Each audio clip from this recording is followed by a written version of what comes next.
Good morning. Let's start today's current affairs discussion. To start with, the very first news is regarding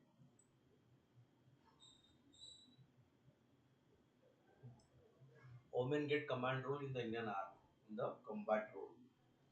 Okay, so Indian Army, there are number of women officers in Indian Army, Navy and Air Force or Indian military, but getting command or the combat role was clear by the Supreme Court. The Supreme Court gave the direction that they should give in the commanding role.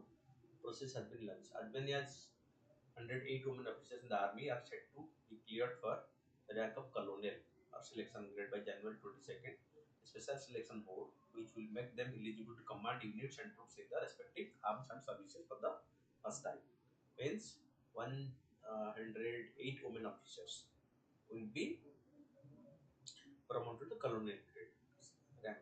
So that will make them eligible to command the unit.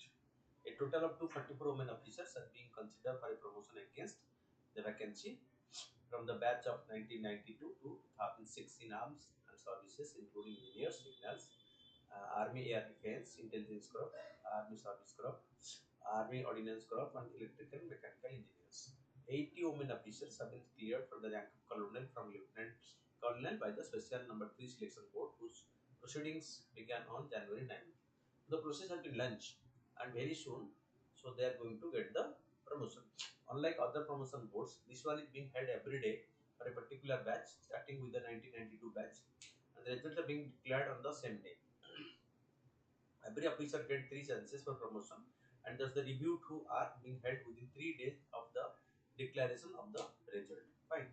And as you all know that army selection is a tedious process.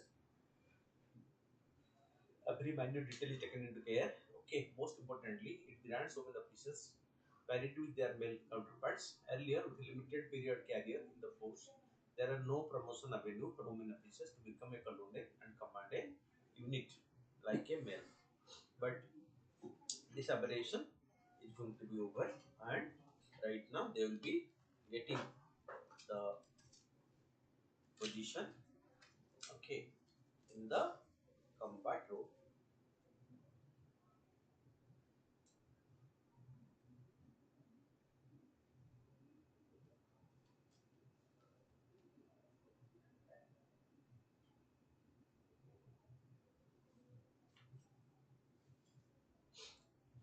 Okay.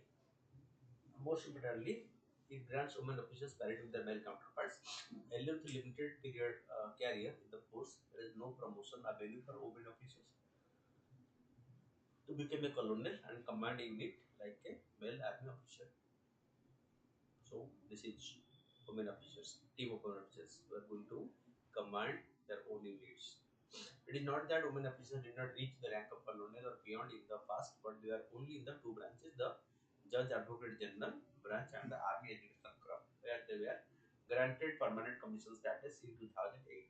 However, there were the staff appointments which are more administrative in nature and not purely command appointments in which an officer commands troops on ground.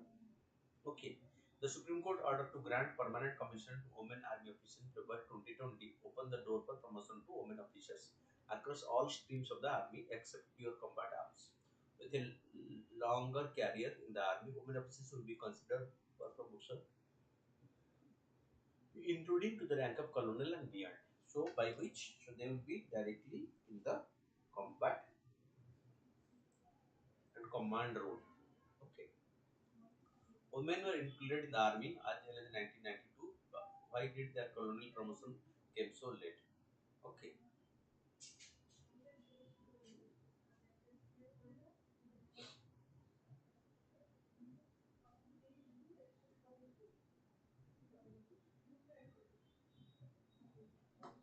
Hmm. Oh, oh, oh. Lakh हो गया।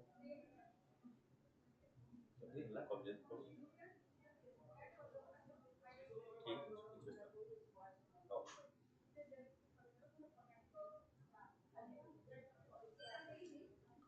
okay.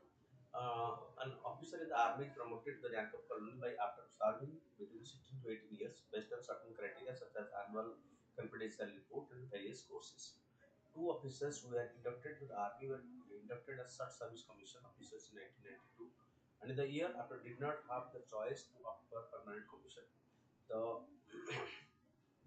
JAG and Army Education Craft, the judge and the administration craft were exceptions where a permanent commission was opened for women in 2008. For other arms and services, women could not become permanent cadre and had to retire much before they completed the service period that is mandatory to become a colonel. So they had to retire mandatorily.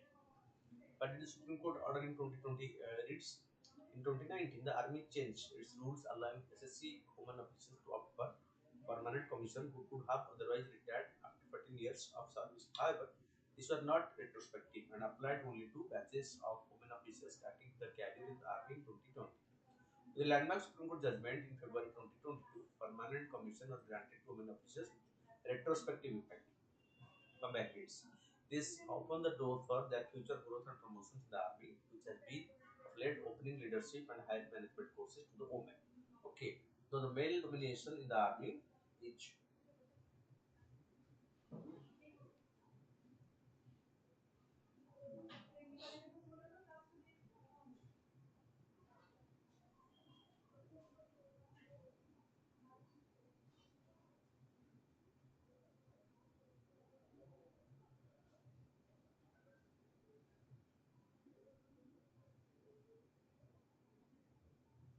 okay.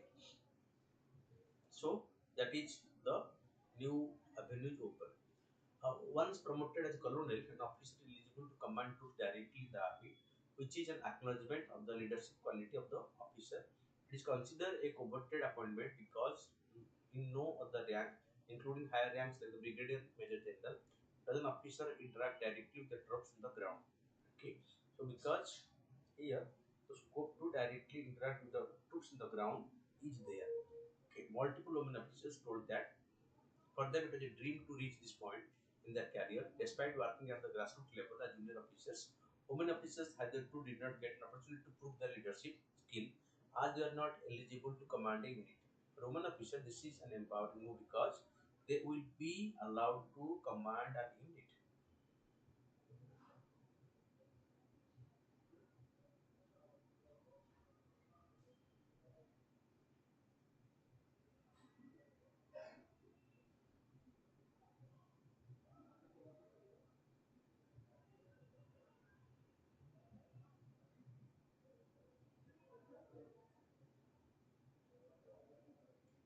Okay. In which arms and services will women officers command units. Women officers in the main streams of the army, including the Army Air Defense, signals, engineers, Army Aviation, electronic and mechanical engineers, Army Service Craft, Army Ordnance Craft, and Intelligence Craft will be commanding units.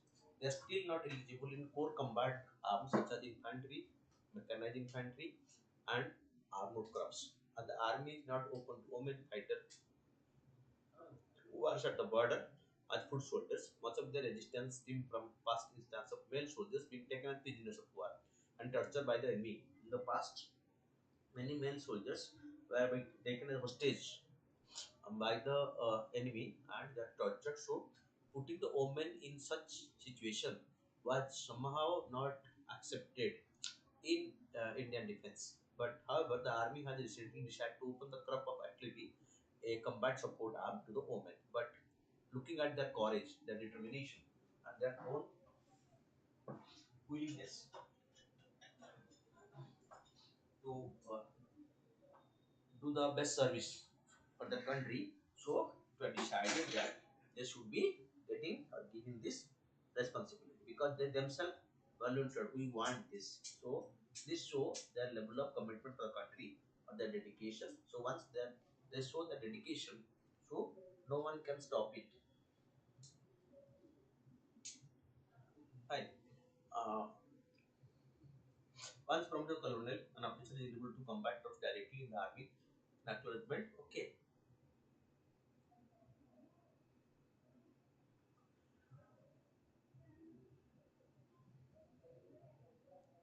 What about the Indian Navy and Indian Air Force? Women officers have been inducted into the all branches of the Navy and they will be eligible for permanent commission in the future. Women officers can command shore-based units and as they join the service and become eligible for permanent commission, they would be able to command ship and air squadrons. The Indian Air Force has opened all branches for women officers, including the fighter streams and now new open system branch. As they are granted permanent commission based on eligibility and vacancies, they will be eligible to command units in the future. According to the data which was submitted by the government to parliament in recently, the army being the largest of these three services and the largest number of women officers at 1,705, followed by 1,640 in the Air Force and 559 in the Navy. Which other army allow women to serve on command role? All major are including USA, UK, Russia, Israel, and now women in command position of the national armed forces. So India having such a large army, okay, among the top five in the world. So definitely the appointment or the eligibility, the condition to allow women in combat role definitely encourage the women, more and more women to join the army because they will be getting the scope to operate at the best level. Okay,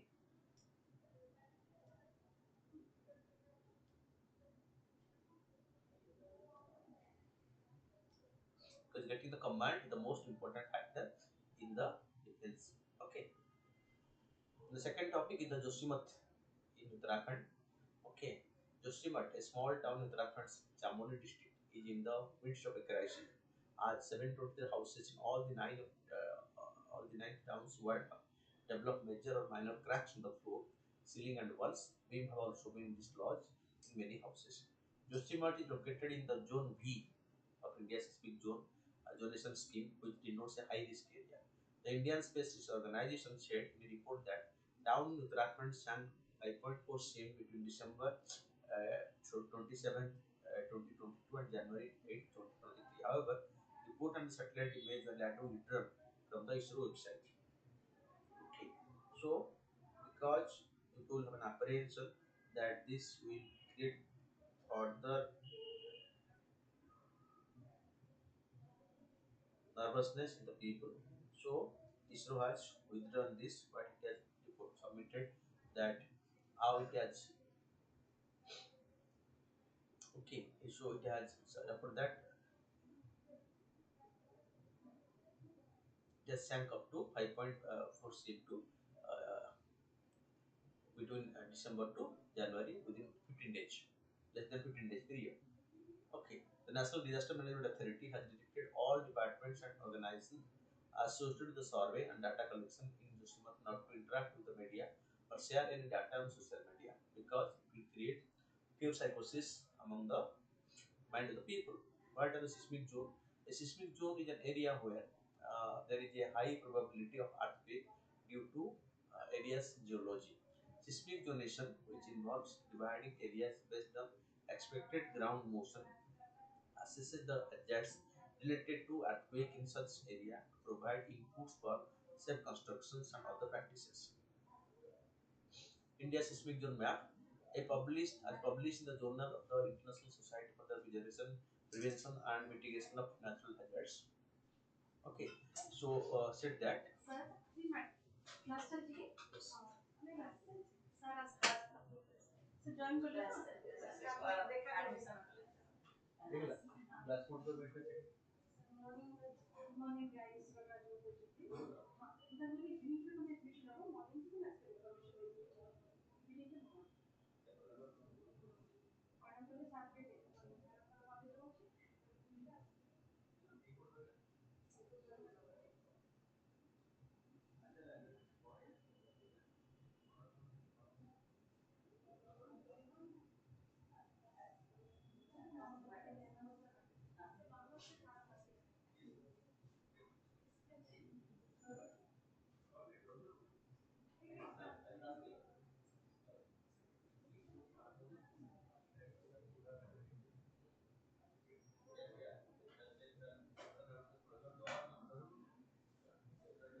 So according to the 2002 version of the Indian seismic zone map, earthquake prone regions in the country are divided into 5 zones, zone 2, 3, 4, 5, based on intensity level during past earthquakes. However, this is not the version of the map that was always been in use. Okay, see the prone areas. Zone 2, Zone 3, Zone 4, Zone 5. Zone 2, Zone 3, Zone 4, then Zone 5. So these are the Zone 5, the most prone areas. Fine. 1935, the first national seismic zoning map of India was compiled by the Geological Survey of India in 35 after the 1934 Nepal India earthquake that measured over 8 in the Richter scale and destroyed Kathmandu, Bhagatpur, and Patna in Nepal. It consisted of three zones: severe, light, and minor hazards, based on the broad concept of space-time earthquake statistics and the prevailing understanding of the geotectonic movements.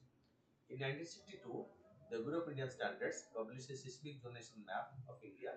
This map marked earthquake epicenters in the country and built on the isoseismic map published by the Geological Survey of India in 1935.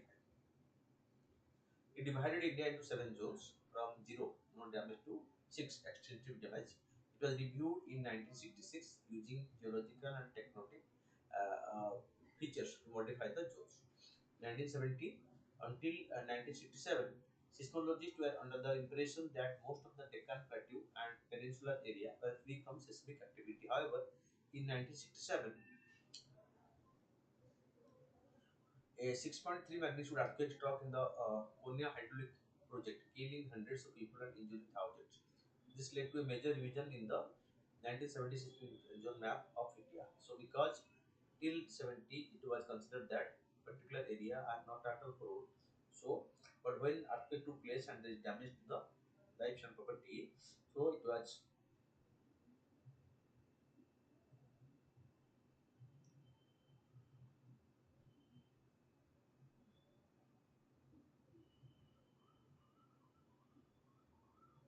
okay. The 1970 map consisted of five zones: one, 2, 3, 4, and 5, based on the modified Mercalli intensity MMI scale with a comprehensive intensity scale CIS 64. The MMI scale takes into account the effect of earthquake on people, objects, and buildings, and estimate the shaking intensity from an earthquake at a specific location. Zero was removed as a zone since it was deemed scientifically inappropriate to consider a region completely safe from earthquake. Another, because no zone, no area is completely free from earthquake, so earthquake can major or minor can take place at any place.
Okay, so zero was removed because it was considered that no area, okay, in the country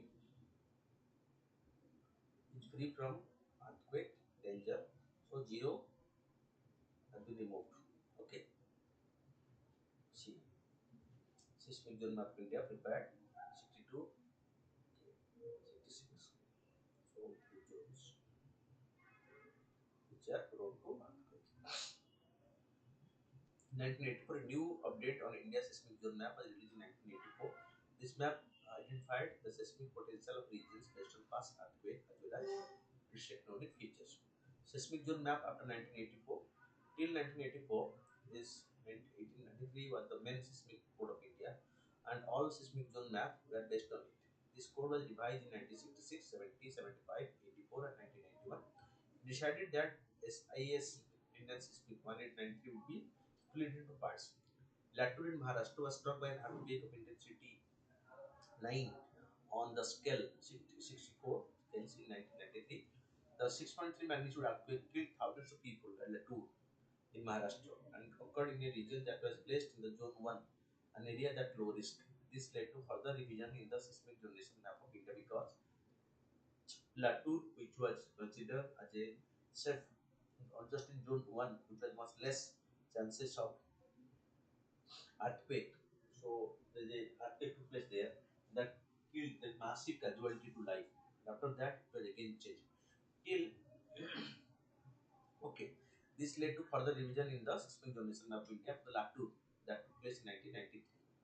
What do India's seismic zone signify? The latest seismic zone map of India was released in 2002 with only four zones 2, 3, 4, 2, 3, 4, and 5. Approximately 11% area of the countries fall in zone 5, 18% in zone 4, 30% in zone 3, and remaining in zone 2. Seismic zone signify the intensity of earthquakes which are most likely in these classified areas. According to the revised Indian Seismic 1983-2002 seismic code, zones were mapped with modified CIS 64 scale, an alternative to the MMI scale for seismic zoning. The revised seismic code classifies area under zone 2 to coincide with an intensity of 6 and below on the modified CIS 6.4 scale. Zone 3 includes areas that are prone to earthquake, mapped to intensity 7 on the scale. Zone 4 to intensity 8, and zone 5 to intensity 9 and above. Okay, so zone 2, which was made by combining area under zone 1 2 and 1 and zone 2, indicate areas of under intensity. Some example of area under 2 are Chitradurga, Kota, Hyderabad, Raurkela, Tanjavur, and Visakhapatnam. But the chances are very less, and in case to place, the intensity will be less. Zone 3 is the next classification and includes areas that are prone to earthquake of moderate intensity.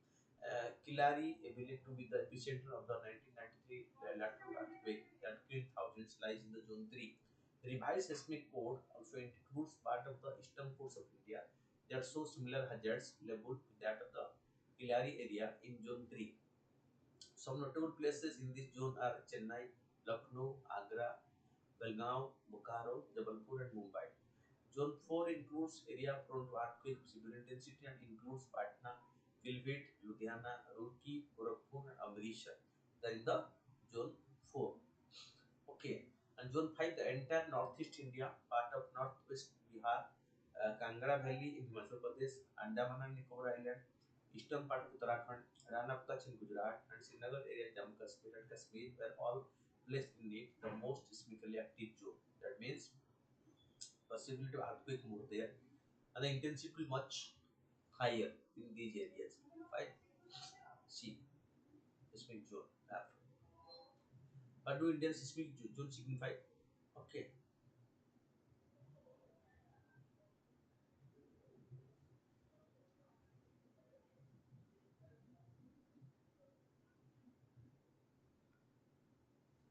The next topic is about the project rehab. यहाँ एक मतलब पहले कुछ अट्राउट हो कुछ कर बोले को देखि को कितना अच्छे से पहले तो भरोसा नहीं है तो फिर तीन जन आसुन जल्दी कौन पापड़ रखे मैडम कोई तो तीन जन पड़ा से ये ला काम डाक्टर पुलिस आसुन उनका तो डीलर को चलते हैं डाक्टर पुलिस जो लिखा हुआ है मीटिंग की गया तो खाली ये वो सिर्फ तो कौन से खाली का लड़का देना होता है खाली की सोता तो नहीं होगा तो पता तो नहीं जो लेवल में खाली खाती है खाई तो नहीं बटोर सो तो ठीक है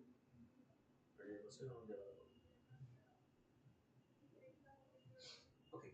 So Project Rehab. Sri Manoj Kumar, Chairman, Khadi Village Industry Commission, distributed live bee colonies, this only bee colonies, beekeeping equipment, and 200 bee boxes to the trained beneficiary at the Sulia, the Canada, Karnataka under the Rehab project, an initiative under the Honey Mission program of the Prime Minister Sri Narendra Modi.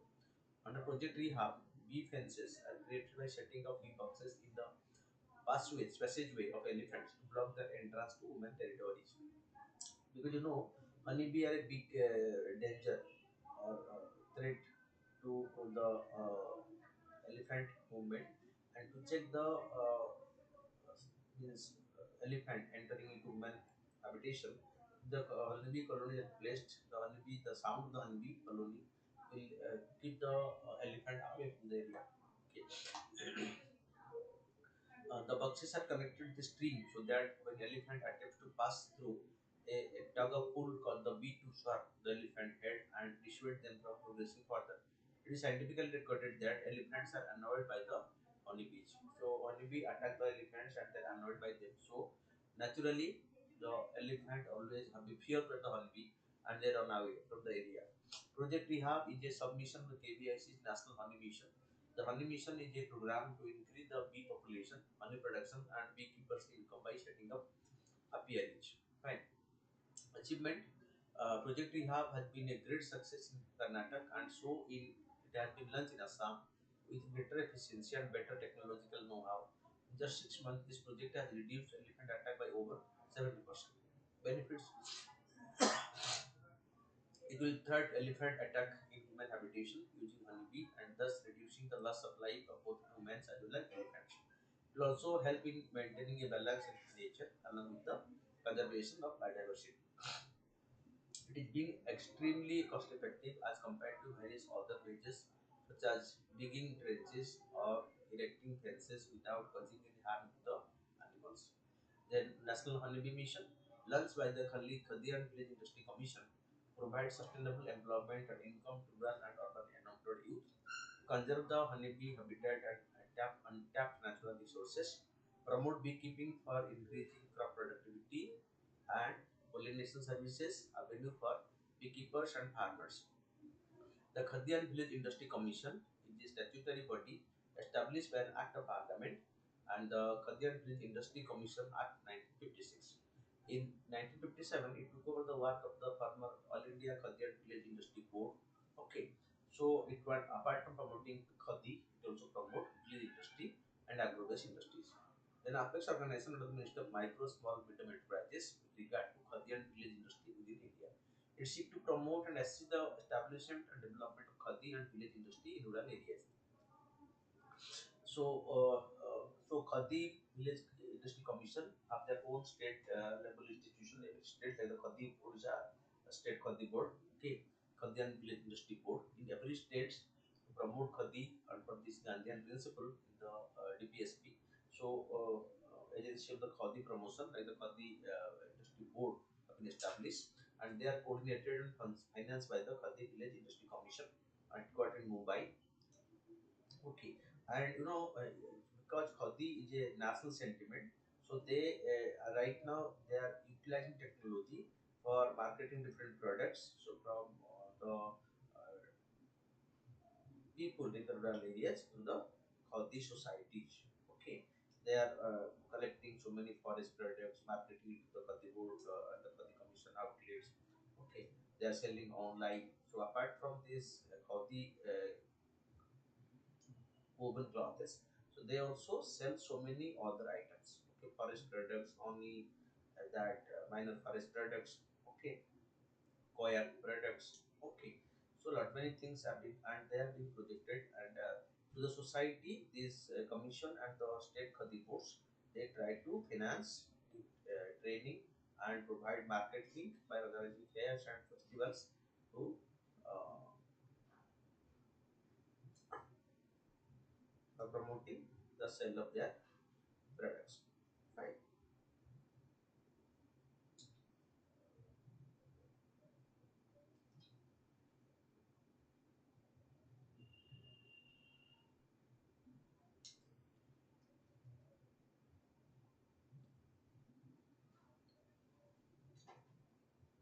Then coming to next, exercise Cyclone 1. The fastable joint exercise between the Special Forces of Indian Army and the Egyptian Army named Exercise Cyclone 1 is in progress at Jaisalmer, Rajasthan since January 2023. Okay. The exercise aims to bolster defense cooperation between the two nations and focus on sharing professional skills and interoperability of special forces in desert terrain while undertaking counter-terrorism,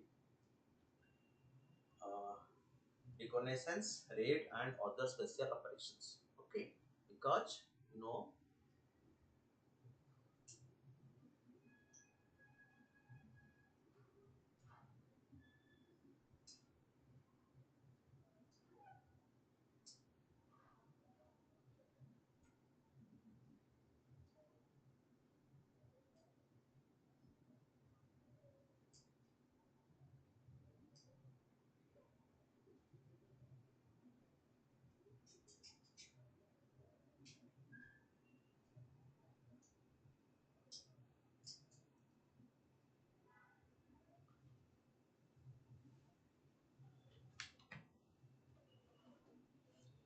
so what is the objective? Focus on sharing professional skill of the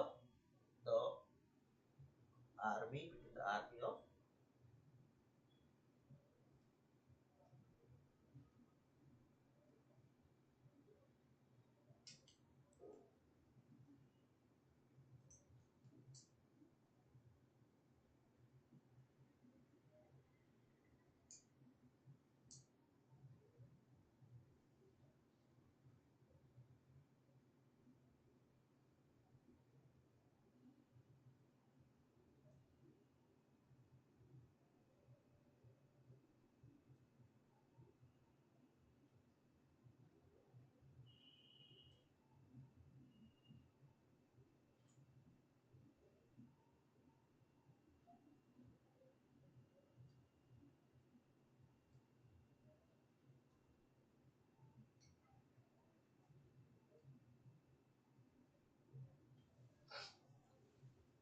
Okay, so bolster defense cooperation between the two nations and focus on sharing professional skills and interoperability of special forces in desert terrain while undertaking counter-terrorism, reconnaissance, raids, and other special operations.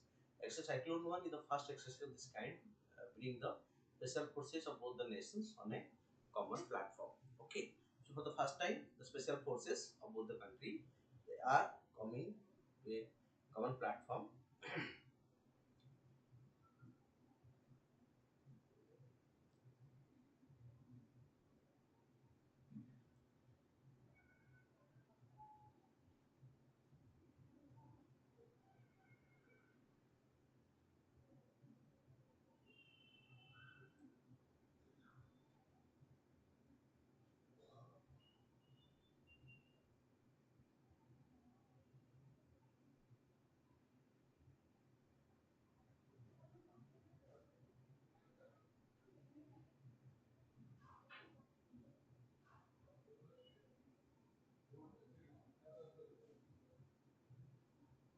Okay, so moving further, the 14 days long exercise, which is being carried out in the desert of Rajasthan, engages both the contingents in advanced special forces skills such as sniffing, combat free fall, reconnaissance, surveillance, and target designation, sharing information on weapons, equipments, innovations, tactics, technique, and procedures.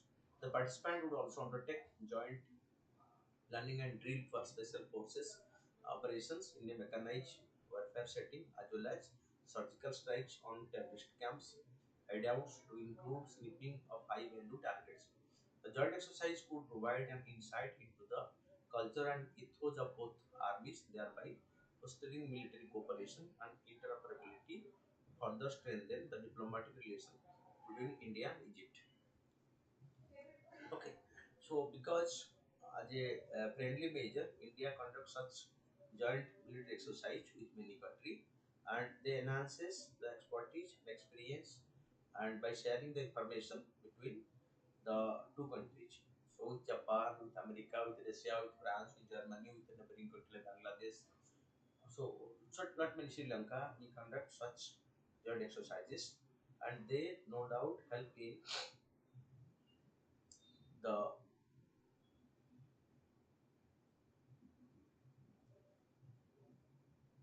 exchange of experience, expertise, and special.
So, the next topic is about the Export Promotion Capital Goods Scheme.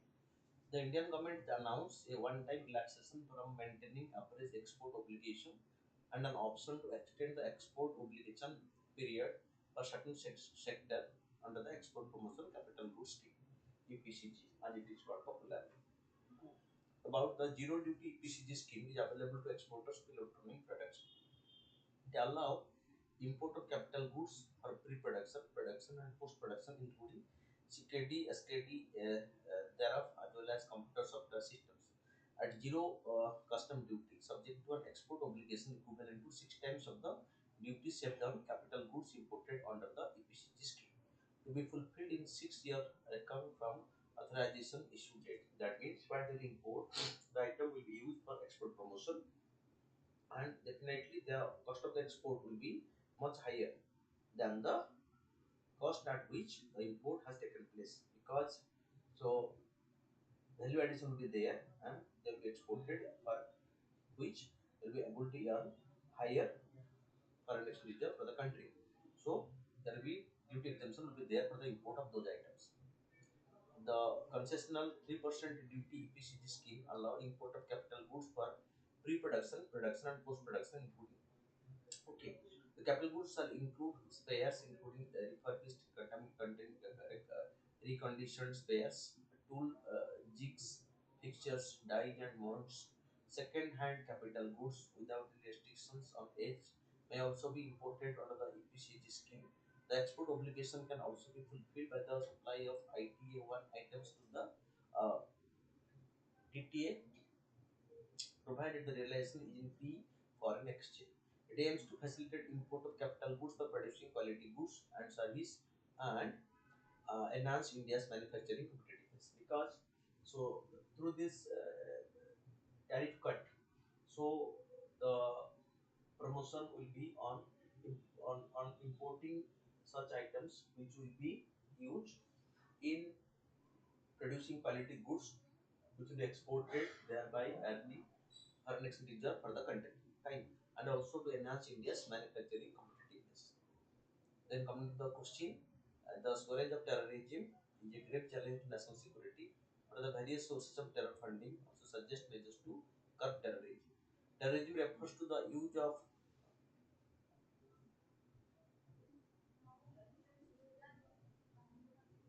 criminal violence to provoke a state of terror or fear, mostly within the intention to achieve political and religious aim. That is terrorism.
Okay. So, terrorism refers to the use of criminal violence to provoke a state of terror or fear, mostly with the intention to achieve political religious aims. Terrorist financing involves the solicitation, collection, or provision of funds with the intention that they may be used to support terrorist act or organization. Sources of terror financing, state funding of terrorism. This is a situation where terrorist groups rely on state funding, although this form of terrorism has declined since the 1990s. Organizations such as Hezbollah and Hamas are heavily dependent on state support. So they are the Palestinian groups, okay, so who are active against the Israel. Criminal proceeds, there is a symbiotic dynamic link between the transnational crimes and terrorist organization. Terrorist involvement in criminal activities involving drug trafficking, trafficking human beings, fraud, robbery, extortion, smuggling, oil theft, money laundering. So they are involved in all such activity to generate fund, and that fund is utilized for promoting terror activity. Then cybernetic financing, terrorists are increasingly becoming involved in cyber crimes such as identity theft, credit card fraud, etc. to raise funds. The other aspect of cyber fraud that is rapidly expanding is the cleaning and moving of money online using money transfer and new technology payments as banks and other financial institutions are offering the customers online services. Money laundering. Money laundering is the procedure in which revenue derived from criminal activity are disguised in an attempt to hide their origin and legitimize their use in the future. It is a two-dimensional source of terrorist organization. It also tool to raise money and also a tool to move them from one country to another. So money laundering is the process of which so black money is transferred from one country to another, and again it is so cunningly done that the black money is converted to white money in subsequent period through this money laundering activity through the tax havens, the Hawla network. This is facilitated and money laundering continue.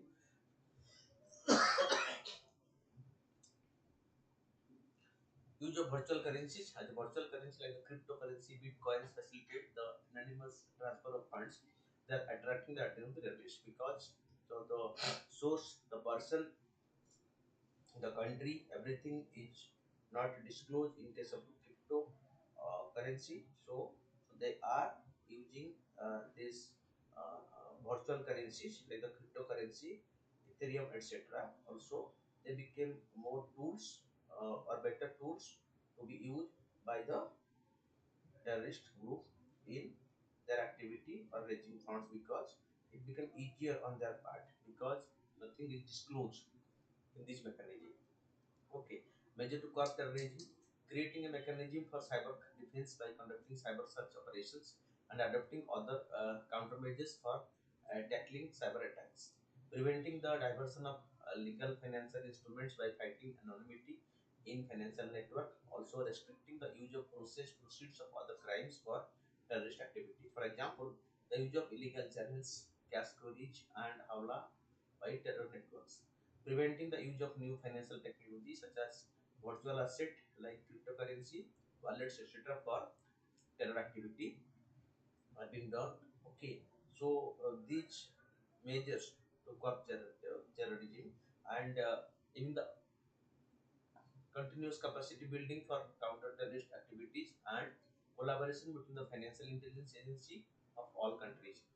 Ensure exposure of youth terrorism should be reduced by preventing the use of non-profit organization and social media platform to spread terror ideology. Also, measures should be taken to resolve issue of livelihood and underemployment in order to deter youth from moving towards the radicalization.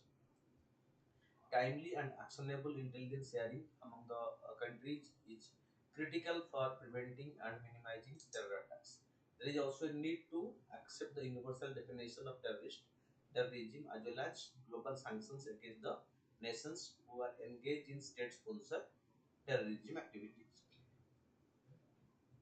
India has been playing a proactive role in its fight against terrorism through measures such as the Comprehensive Convention on International Terrorism, the Unlawful Activity Prevention Amendment Act 2019, the National Intelligence Grid, the NAT Grid. Terrorism is a complex and dynamic phenomenon, and therefore global cooperation is needed. You see, India was the most victim of terrorism.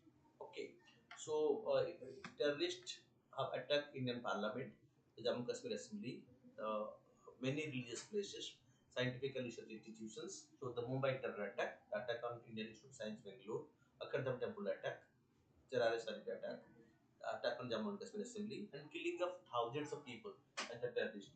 Cutting to the days of Khalistan terrorism in Punjab, the present day terrorism in Jammu Kashmir, and in the terrorism as terror attack there in Mumbai, in Hyderabad, in Bengaluru, and at many places in the country. So India is the most victim, and India has adopted some law. Like you can say, India there is TADA,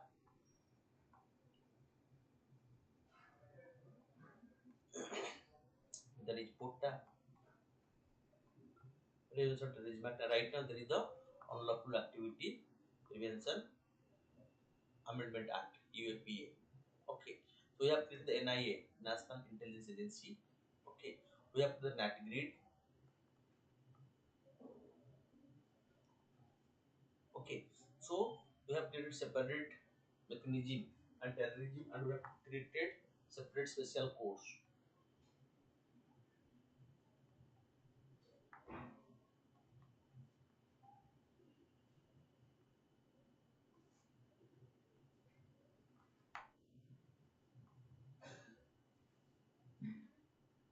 When the stringent law has been made to attack the property of the terror sympathizers.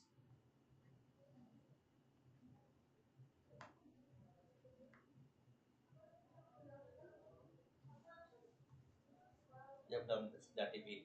Right. But still, terrorism is a big threat. So even the government decided to bifurcate Jammu and Kashmir to two union territories to bring it under central control to control terrorism. But after some law in the situation recently, there is target killing of the Hindus.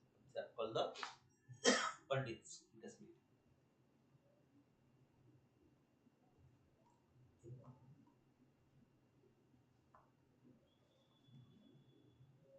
Okay,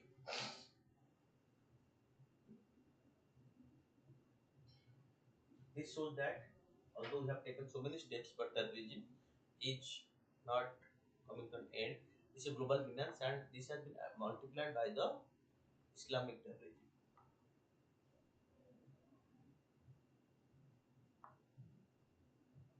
Group like the ISIS, Jaish Muhammad, Lashkar-e-Toiba, okay, and even a terrorist group like the Taliban has taken over power in Afghanistan. And right now they're marching, but they have a plan to take over Pakistan. Okay, Tehreek Taliban Pakistan TTP. Okay, so that is what, so it is. So the groups are active all over the country. The ISIS, the most dreaded group right now. Okay, so this is a big threat, and with the United Nations level, so global terrorist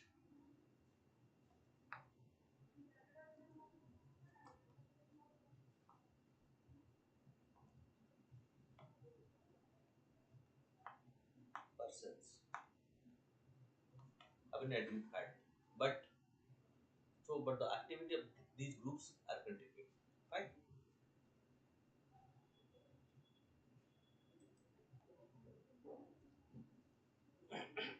Then go to the MCQs.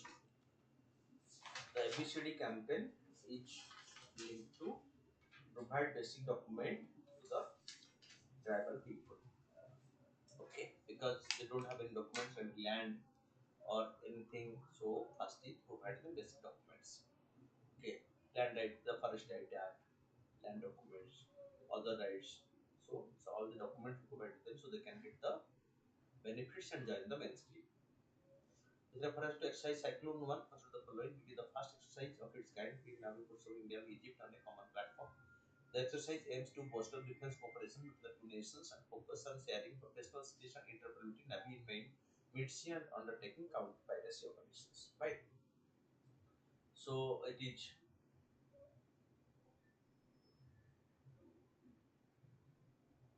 okay. This is both of them. So which are correct? So none of these. Answer will be D. Which of the following district became the first in the country to provide basic document to all tribal people? It is Oyad in Kerala. Okay.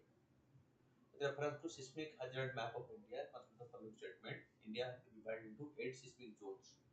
Okay, incorrect.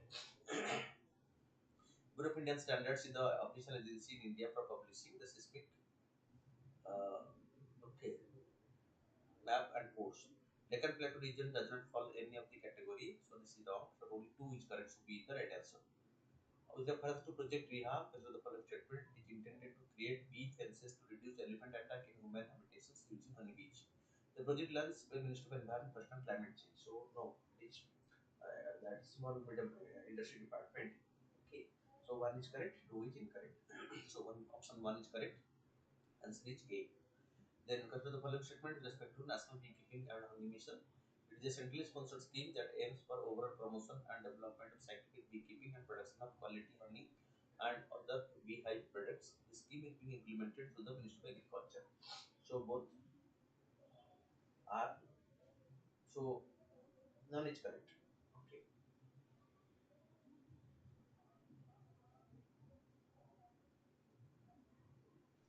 Reference to export promotion capital goods scheme, consider the following statement. It allows duty free import and of capital goods of one export obligation, right? Okay.